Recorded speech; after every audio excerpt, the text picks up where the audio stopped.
Une initiative citoyenne voudrait inscrire dans la Constitution suisse le droit pour chaque citoyen et sans exception de toucher un revenu de base inconditionnel.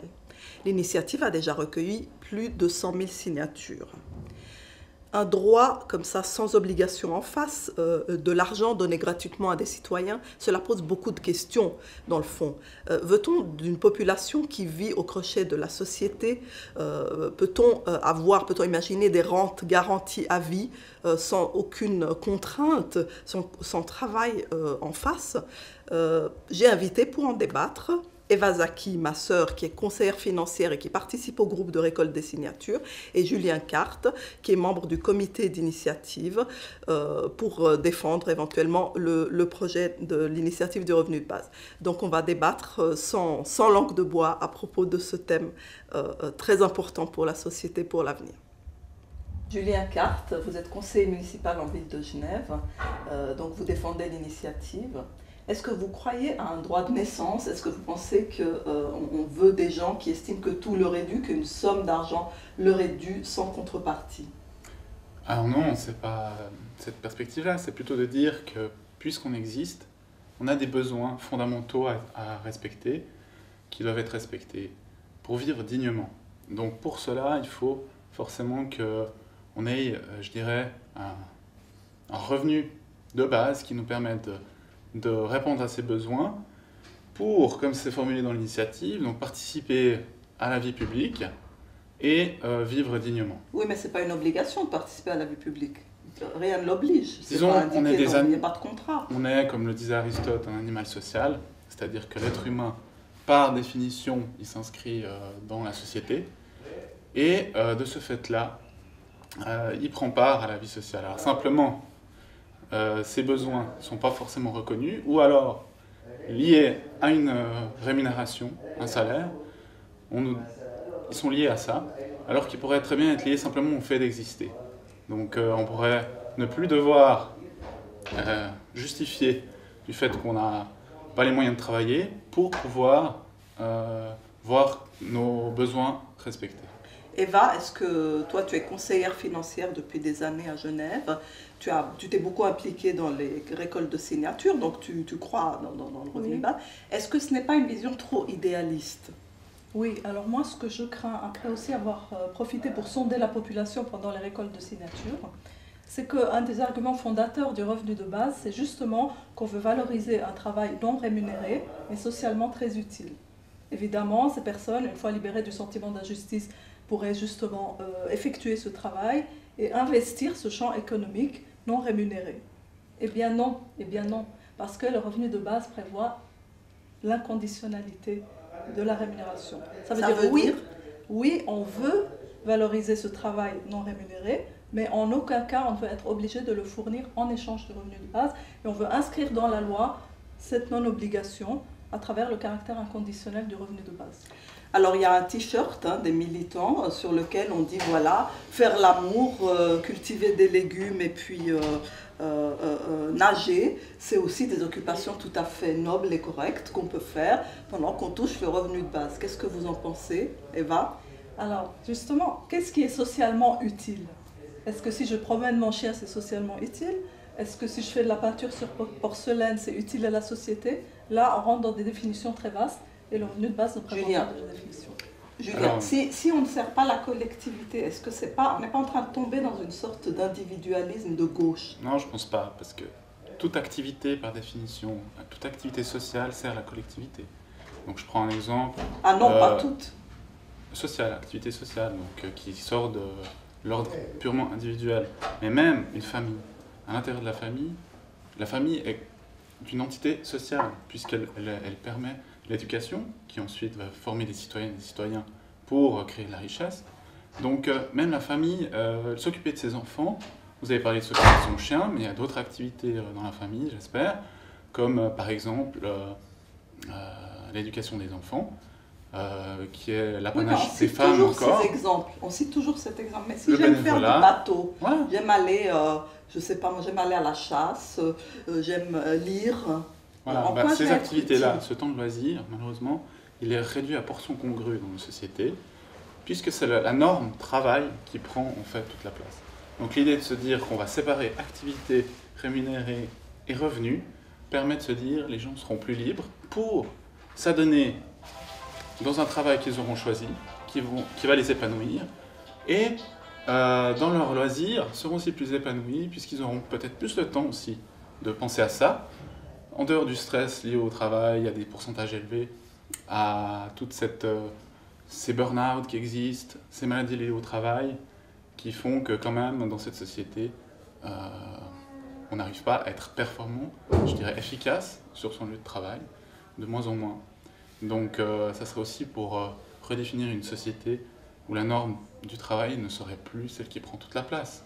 On est d'accord, mais elle va être payée pour s'adonner à ses loisirs. Moi, quand j'écoute Anne-Béatrice Duparc, qui est, n'est-ce pas, dans le comité aussi, j'ai l'impression que le but, c'est de retomber un peu dans l'insouciance, comme quand on était enfant, qu'on s'adonnait à la découverte, on construisait des cabanes. Oui, c'est bien joli tout ça. Alors, il y a l'idée, bien sûr, de l'épanouissement individuel. Il y a l'idée que les gens subissent une pression au travail. Mais est-ce que ça, ce n'est pas une gestion plus propre à la personne? Est-ce que la société doit nous payer pour juger de ce qui nous épanouit? Et aussi, si on retourne à la base de la notion de découpler revenus et travail. Est-ce qu'on veut découpler revenus et travail rémunérés sur le marché de l'emploi, ou est-ce qu'on veut découpler revenus et travail tout court? Alors, c'est pas la même chose. C'est pas la même chose, vu qu'on parle d'inconditionnel, on parle de travail tout court apparemment. Toi, tu penses qu'il faut simplement découpler revenus et travail rémunéré. Ça fait sens. Le revenu de base, on est en contrepartie, il faut qu'il y ait un travail. Donc Eva, elle va défendre plus tard l'idée de cette contrepartie. Quelle est cette contrepartie? Là, je connais personne actuellement qui ne fait rien, qui est totalement dépendant soit de l'aide sociale, du chômage ou je ne sais. Même ces personnes-là, elles ont une activité sociale qui sert à la collectivité. Donc, c'est reconnaître cette existence de ce travail-là qui n'est pas rémunéré, et c'est découpler, bien sûr, comme vous dites, le travail rémunéré d'une activité qui est choisie. Et, oui, mais son utilité est tout à fait arbitraire finalement. Chacun va s'adonner à ce qu'il veut sans aucune... Ce n'est codifié nulle part. Il y a une chose à faire. Il y a un code quand même, il y a quand même des chiffres qu'on peut dire sur le travail non rémunéré. Une étude de l'ONU, mandatée par l'ONU, a montré que 60% de la richesse produite venait du travail non rémunéré. Donc 40% seulement de richesse produite par le travail rémunéré. Donc ces 60%-là, ce revenu de base, s'il entre en vigueur, il reconnaîtrait de fait, de facto, d'un coup, j'allais dire, ces activités-là, le bénévolat, l'éducation, la formation. S'il vous plaît. La formation, quand les gens se forment, quand les gens éduquent leurs enfants, quand les gens font du bénévolat, des tâches sociales, d'utilité sociale. On pourrait vous répondre que ce travail est déjà fait maintenant, sans avoir un revenu de base. Justement, il est fait, mais il n'est pas reconnu socialement. Donc, et surtout, le problème de l'aide sociale, du chômage et des prestations actuelles qui ne sont pas inconditionnelles, justement, c'est qu'elles stigmatisent toute une série de populations qui est privée d'activités rémunérées, c'est-à-dire que si on est à l'aide sociale, si on est dépendant d'une rente AI, par exemple, on ne peut pas travailler, on ne peut pas prétendre au marché du travail. Donc c'est une injustice qui serait corrigée avec ce revenu de base, puisqu'on ne serait plus obligé de prouver une incapacité, en plus de tous les avantages qu'il y aurait, oui, mais ne on plus faire plus cher que les autres, on coûterait plus que les 2500 francs par mois. Je crois que c'est tout à fait vrai, excuse-moi Mirette, mais je voudrais répondre à l'idée que pour le moment on fournit ce travail non rémunéré, mais rien ne nous oblige, et une fois qu'on reçoit un revenu, c'est vrai que ce que vous dites, que la nature humaine voudra que les gens vont faire du travail social ou autre, mais il n'y aura aucun garde-fou, il n'y aura rien qui assure qu'un certain nombre de gens, une masse critique de gens, fassent une masse critique de ce travail social. Non, il n'y a pas de contrôle prévu.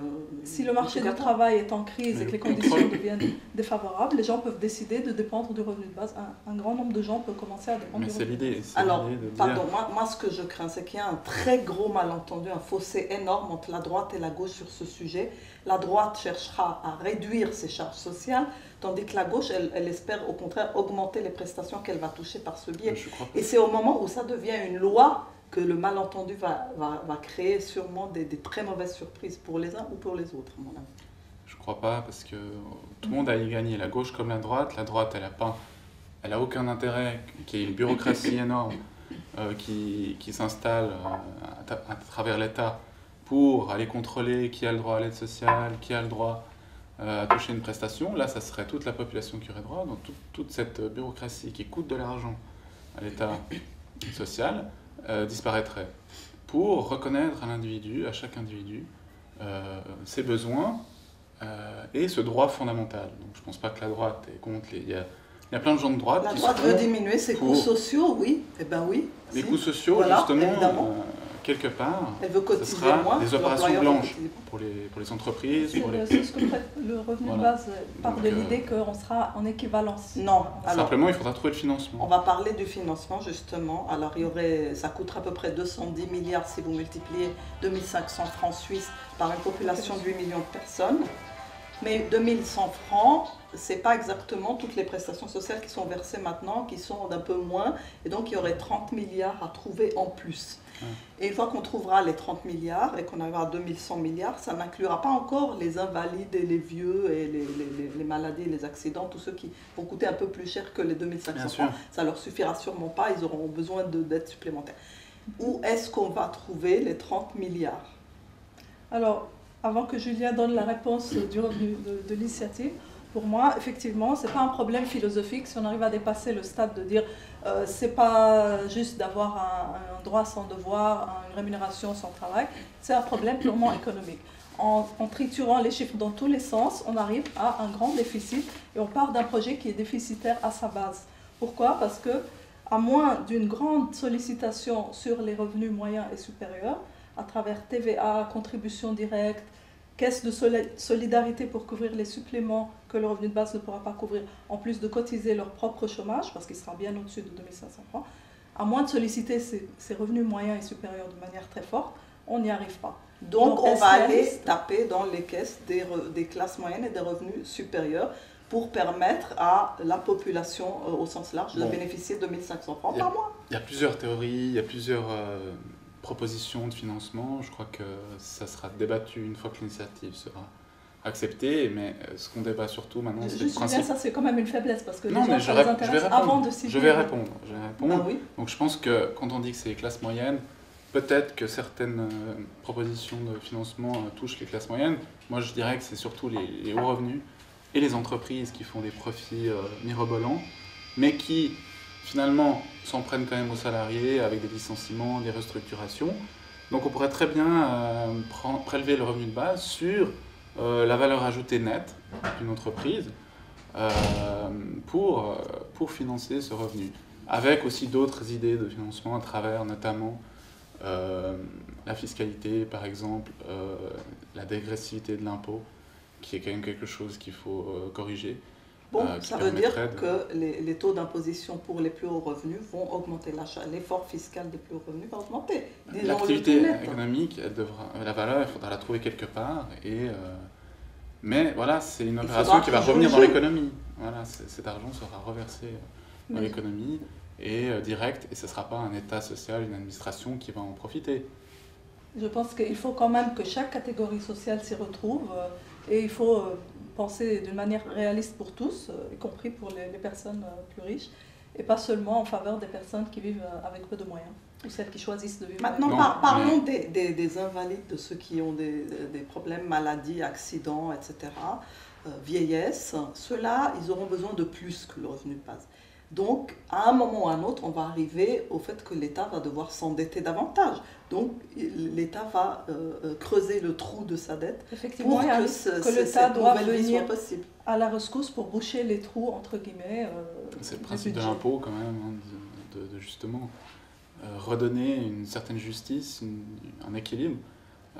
Justement, donc l'impôt continuerait de faire ce travail. Vous comptez sur une redistribution via l'impôt. Voilà. Maintenant, moi, juste, vous savez que plus égalitaire. J'ai beaucoup travaillé sur les questions d'évasion fiscale. Quand j'entends ce que vous dites, je me dis, mais dans le fond, les plus hauts revenus sont ceux qui échappent le plus facilement aujourd'hui aux impôts. Ils ont les moyens.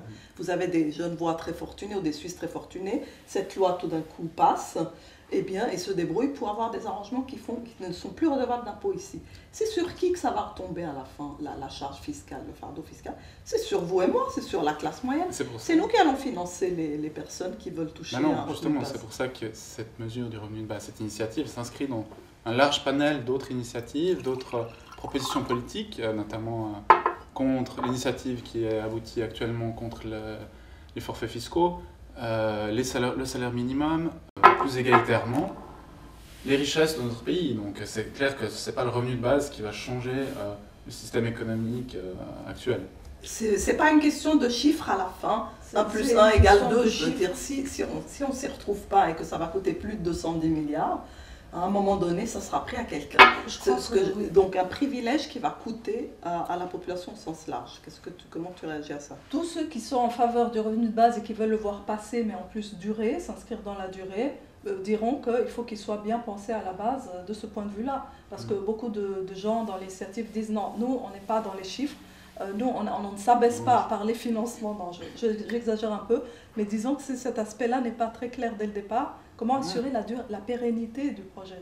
C'est ça qui est important, c'est qu'on ne se retrouve pas avec un gouffre. Il faut qu'il n'y en ait pas qui démissionnent en cours de route et qui se débrouillent pour sortir du... Il faut que tout le monde joue le jeu, voilà. Oui, il faut que chacun y trouve un petit peu son compte, y compris les personnes qui vont contribuer par leurs impôts. Bien sûr, mais on le voit qu'il y a quand même un mouvement en Suisse, même en Suisse, hein, je l'appelle le printemps suisse, mais ou avec l'opération Minder, ou avec l'initiative 1-12 des jeunes socialistes qui va être mise sur le... 1 sur 12, c'est-à-dire c'est cette initiative réduire les revenus, les hauts revenus. Ne doivent pas représenter plus de 12 fois le plus bas revenu dans la même entreprise. Donc il y a quand même un mouvement pour dire, mais ces disparités de richesse, elles ne vont plus, elles ne sont plus soutenables dans une économie qui est en difficulté, avec les restructurations, la flexibilité du travail. Donc il y a un moment donné... on doit aussi remettre l'humain au centre. Et je crois que c'est ce que veut cette initiative, remettre l'être humain au centre, dans son travail aussi, qu'il puisse avoir de meilleures conditions de travail. Et ce qu'on n'a pas dit encore, c'est que cette initiative, elle va permettre aux bas revenus, à ceux qui ont des salaires qui sont des working poor ou autres, de pouvoir mieux négocier leur travail avec un employeur, leurs conditions de travail, leur salaire. D'accord. Oui, je crois qu'on doit dire aussi, Mirette, le fait que cette initiative quand même est destinée à moderniser l'État social d'une manière qui sera de toute façon nécessaire. Oui. Et qu'aujourd'hui, on a de plus en plus de prestations à payer et de moins en moins de salaires à imposer. Donc on voit là en Espagne, ils vont augmenter l'âge de la retraite au-delà de 67-68 ans. Donc on a de moins en moins de moyens pour faire face à tout ce qu'on doit payer. Et ça, c'est juste une manière de reconnaître une réalité. On doit quand même admettre que c'est ça. C'est pour ça, pour moi, c'est très important que notre effort s'oriente sur la manière de le structurer correctement. Et de ne pas évacuer toute l'initiative d'un revers de main, d'autant plus qu'elle a recueilli plus de 100 000 signatures. Donc vous croyez à un référendum possible? C'est ça, l'initiative, elle va aboutir. Moi, je vois tous les jours, hein, quand je vais signer, des gens qui, peu importe qui ils sont, des familles monoparentales, des étudiants, des personnes à l'AI, à l'aide sociale ou autres, qui se disent mais on n'est jamais sûr de rien, c'est une sécurité qui nous aiderait à avancer. Donc il y a beaucoup de gens qui se reconnaissent derrière cette initiative. Et quand on dit qu'elle pourrait éradiquer la pauvreté, même en Suisse, je crois que c'est pas rien de le dire, parce que c'est quand même 8,5% de la population suisse qui vit sous le seuil de pauvreté qui est à 2200 francs. Donc si avec ce revenu on permettait de donner une meilleure condition à ces 8,5%, ce serait déjà une grande victoire. Bon, j'ai une question pour vous deux. Pourquoi on donne le revenu de base aux riches? Ça n'a vraiment pas de sens, à mon avis. Par exemple, il y a eu la discussion de se dire, mais comment ça se fait qu'on verse l'AVS aux riches? Vous allez payer quelqu'un pour qu'il aille acheter ses cigares tous les mois? C'est pas du tout nécessaire. Bon, et ça augmente énormément le fardeau du montant. Le montant pourrait être réduit beaucoup plus et faire beaucoup moins de problèmes. C'est important, un principe fondamental de l'inconditionnalité, puisque c'est un droit fondamental. De l'égalité. D'égalité. Un droit, par définition, il n'est pas lié à une contribution. Donc, on ne pourrait pas dire, ah, parce que vous avez un trop haut revenu, vous n'allez pas le toucher. Alors, de toute manière, les plus riches vont le redistribuer. L'argument de dire qu'il ne faut pas verser l'AVS aux plus riches, c'est un argument de droite. Hein. C'est la droite elle-même qui vous dirait, mais nous, on n'a pas besoin de vos 2500 francs, vous pouvez vous les garder.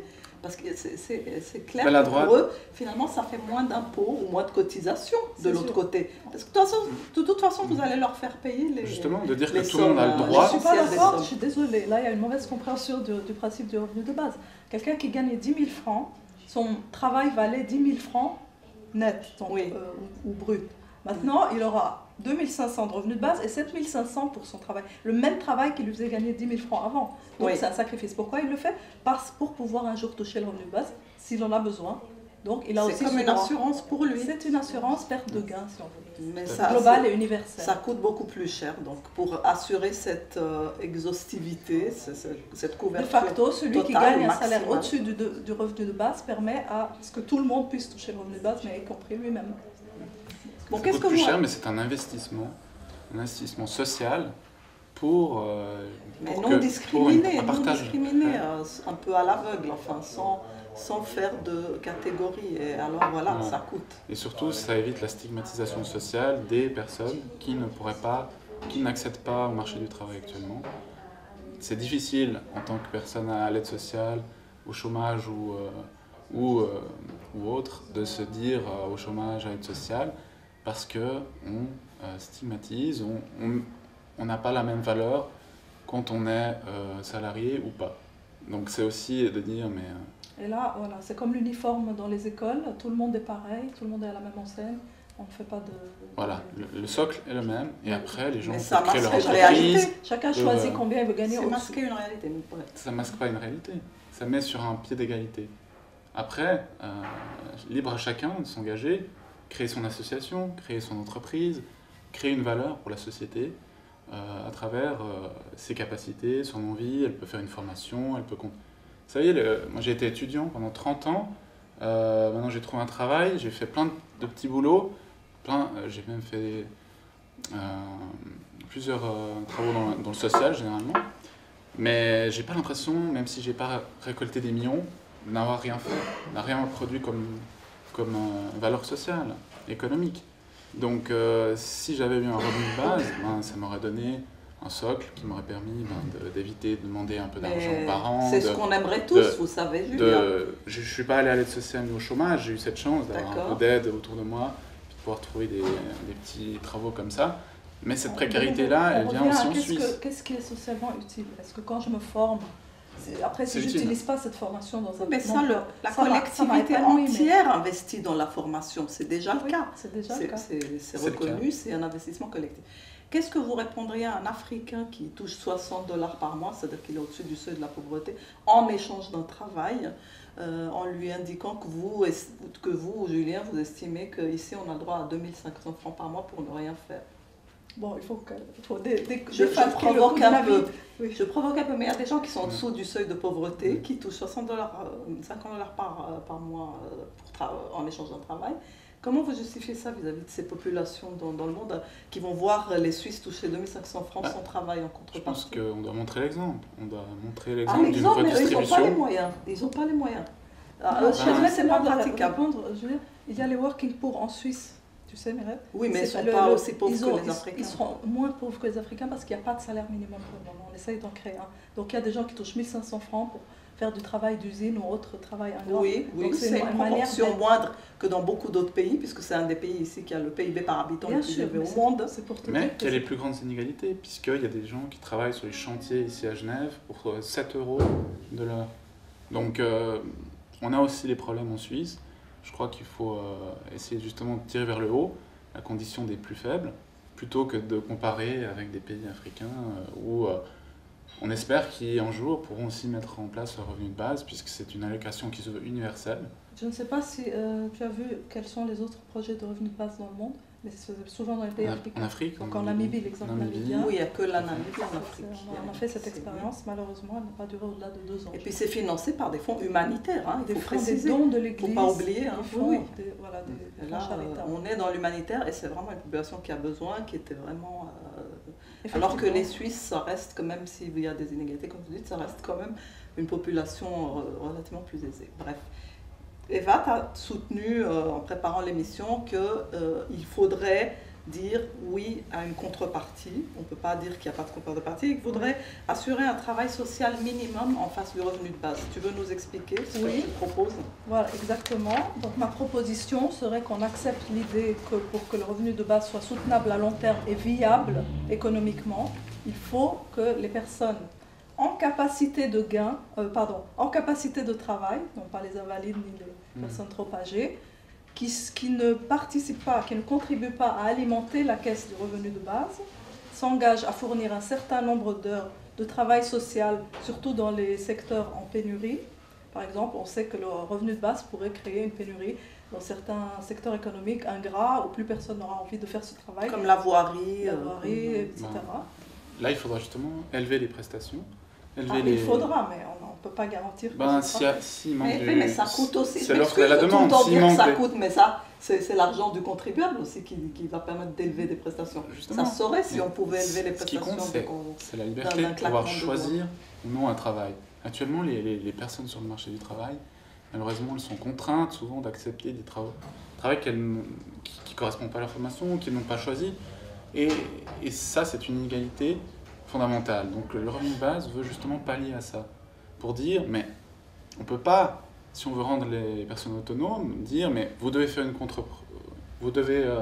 fournir une contre-prestation. Alors, est-ce que je peux terminer parce que la proposition, c'est pas de faire une contre-prestation qui vaudrait un travail à plein temps. C'est de, par exemple, je dis au hasard, mais 35% du temps pourrait être consacré à un travail social à définir et ça laisserait 65% du temps libre pour les obligations privées, l'épanouissement individuel et le travail créatif qu'on choisit. Donc il y aura un quota d'efforts. Entre nous, là, je crois que de dire qu'il y a un travail qui serait privé ou des activités privées et publiques. Je crois que les activités qui sont dites privées... Non, le privé et public. C'était un des slogans féministes de dire, mais l'activité familiale qui est souvent... on dit que la mère c'est une entrepreneuse, mais elle n'a pas le statut social d'une entrepreneuse malheureusement. Pourtant elle fait tout un travail qui permet aux enfants, aux maris de créer de la richesse sociale, mais ce travail-là n'est pas reconnu. Donc on en vient de dire, cette activité-là elle existe, elle est déjà faite par les gens. Est-ce que le travail qu'on fait pour son ménage est de la même...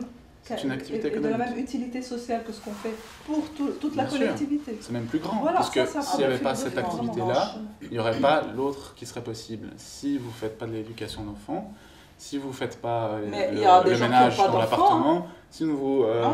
Julien, vous partez du principe que tout le monde a des enfants et il y en a qui n'ont pas. On vient tous d'une famille avec des parents et des enfants généralement. Oui, donc, mais c'est pour les générations futures que cette initiative va vraiment servir. Et ceux-là peuvent s'adonner à des activités. Non, mais vous devez quand même admettre qu'il y a un type d'activité qui ne sert pas la collectivité. Mais le bénévolat, c'est quelque chose qui sert fondamentalement la collectivité. Ça oui, je vous redonne les chiffres. Tout le monde va faire du bénévolat. 60%, il y a plus de travail non rémunéré qui crée de la richesse que du travail rémunéré. Donc, ça veut dire capital féminin dans le monde, essentiellement.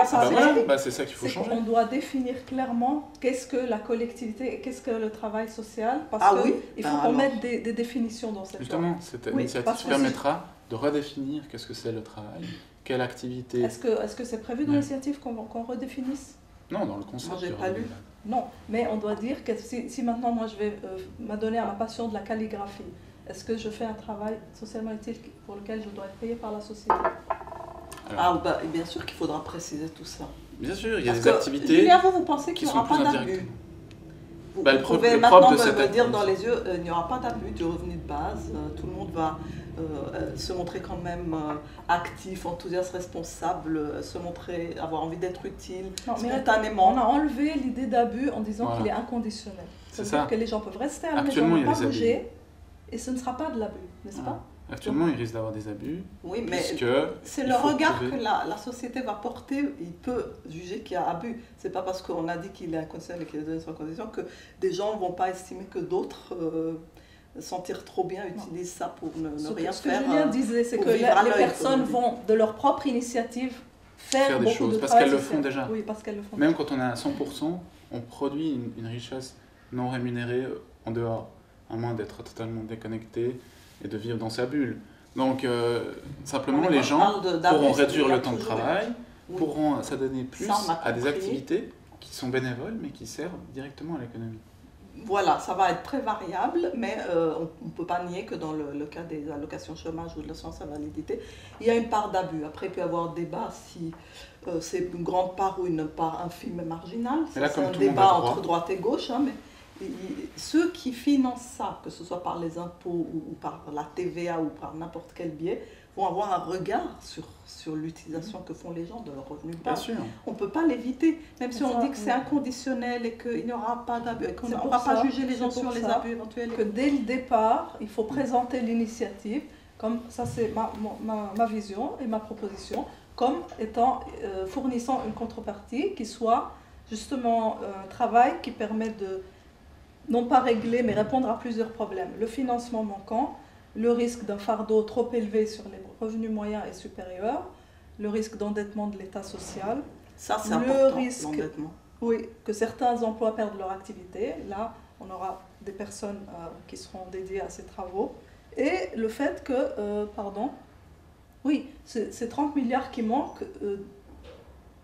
Qui n'est pour l'instant qu'un chiffre appelle, théorique, hein, oui, rappelons-le. mais ça montre qu'il y a, ça c'est un manque juste pour payer le revenu de base de 1500 francs. On parle ni des suppléments, ni des cotisations spéciales. Des besoins des invalides. Rappelons aussi qu'on est en train de faire passer cette initiative au moment où le monde occidental et l'Europe est en pleine crise d'austérité, de nécessité de faire des économies, les États sont en quasi-faillite. Donc vous êtes conscient que les ressources, elles n'existent pas. Justement, il va falloir trouver d'autres moyens pour créer de la richesse autrement qu'on le fait actuellement. Et cette richesse qu'on crée à travers aujourd'hui des grandes multinationales ou des entreprises qui sont déconnectées de la réalité des citoyennes et des citoyens, aujourd'hui, avec un revenu de base, si on est licencié d'une grande